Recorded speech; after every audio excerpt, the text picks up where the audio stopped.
बाकी अवैध ब्रांच का कोई कानूनन उनका कोई आधार नहीं है।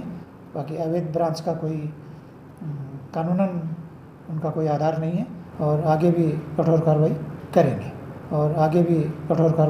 करेंगे जिले में शराब ठेकों के स्वीकृति के अलावा अवैध ब्रांचें जो चल रही हैं वह लोगों की मांग है, जहां फिर ठेकेदार की मजबूरी है, जहां फिर आबकारी विभाग की अनदेखी है।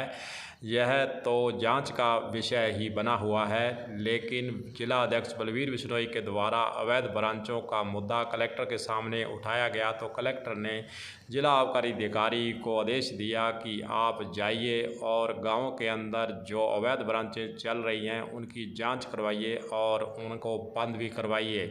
पहले आपको बीजेपी जिला अध्यक्ष बलवीर बिश्नोई का वह बयान सुनाते हैं जो उन्होंने अवैध ब्रांचों पर दिया गया था। सुनिए। क्योंकि बड़ा गंभीर विषय है कि हम एक तरफ नशे की रोकथाम की बात करते हैं और एक गांव में जहां एक ब्रांच की स्वीकृति है वहां 3 खुली हुई है। अधिकारी में फिर भी मानने को तैयार नहीं। लेकिन अधिकारियों का जो हिसाबकारी अधिकारियों का रवैया है वो आप सब भली भांति जानते हैं कि सब ये जो ब्रांच के लोग हैं जिन्होंने ठेके ले रखे हैं उनके साथ ये मिली भगत रखते हैं। मैं निश्चित तौर पर खुले तौर पर कहता हूँ और उनको उदाहरण भी दिया है, भाई इस गांव में एक ब्रांच स्वीकृत है और 4 ब्रांच चल रही है। और डीओ साहब को कहा भी साथ चल कर देख लो, अभी दिखा देते हैं आपको।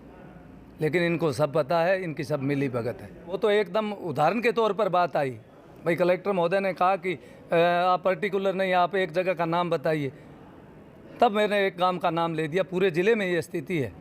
कलेक्टर ने जिला आबकारी अधिकारी को कार्रवाई करने का आदेश दिया है तो थोड़ा बहुत असर तो हुआ ही होगा, लेकिन हुआ या नहीं हुआ इसको जानने के लिए जब कलम न्यूज़ के द्वारा जिला आबकारी अधिकारी हनुमानगढ़ से बातचीत की गई तो उनका इस संबंध में क्या कहना है वह भी आपको सुना ही देते हैं।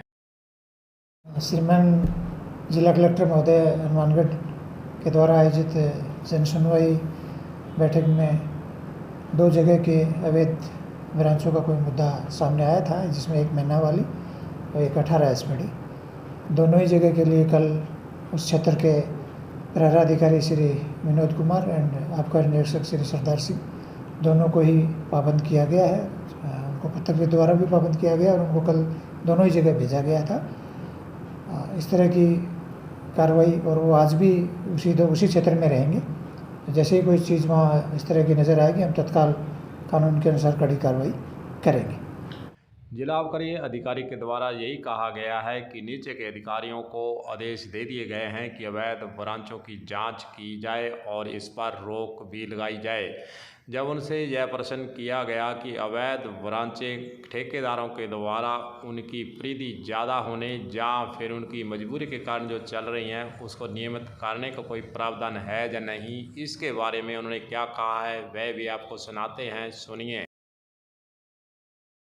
सरकार का इस तरह की है कि भी हमारे ज़िले में जो दुकानों के हिसाब से, क्षेत्र के हिसाब से दुकानें आवंटित होती हैं, तो उसमें सरकार समय समय पर इस बात की छूट देती है कि भाई जिस एरिया में ज़्यादा की आवश्यकता हो तो उसका ज्योग्राफिकल एरिया घटाना बढ़ाना, जब भी नया बंदोबस्त होता है तो इस तरह का आता है तो उसमें अधिकारी अपने स्थानीय स्तर पे अपनी आवश्यकता के अनुसार ये कर सकते हैं।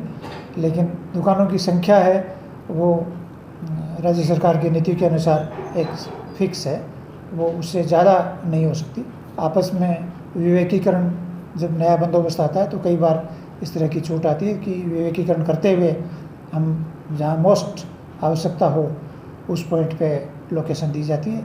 बाकी अवैध ब्रांच का कोई कानूनन उनका कोई आधार नहीं है और इस तरह की जहाँ भी कहीं संचालित होती हुई पाई गई है वहाँ हमने पूर्व में भी बहुत कठिन कार्रवाइयाँ की हैं और आगे भी कठोर कार्रवाई करेंगे। जिला आबकारी अधिकारी का तो यही कहना है कि अवैध ब्रांच का कानून कोई आधार नहीं है, अवैध ब्रांच जिले में नहीं चल सकती। और उन्होंने यह भी कहा है कि अवैध ब्रांचें अगर चल रही हैं तो उन पर कार्रवाई की जाएगी। वैसे आबकारी अधिकारी का बयान तो आया है कि कार्रवाई की जाएगी, लेकिन ज़िले के अंदर अवैध ब्रांचों पर अंकुश लगाना किसी के बुद्धि की बात नहीं दिखती है और इसी प्रकार अवैध ब्रांचें अन्य स्थानों पर भी चल रही हैं। अब कलेक्टर ने आदेश दिए हैं और जिला आबकारी अधिकारी स्वयं स्वीकार कर रहे हैं कि अवैध ब्रांचों को हम नहीं चलने देंगे। अब देखना यही है आगे कि अवैध ब्रांचें बंद होती हैं या फिर कागज़ों तक ही सीमित रह जाते हैं आदेश। कलम न्यूज़ के लिए गुरदेव सिंह सैनी की हनुमानगढ़ से रिपोर्ट।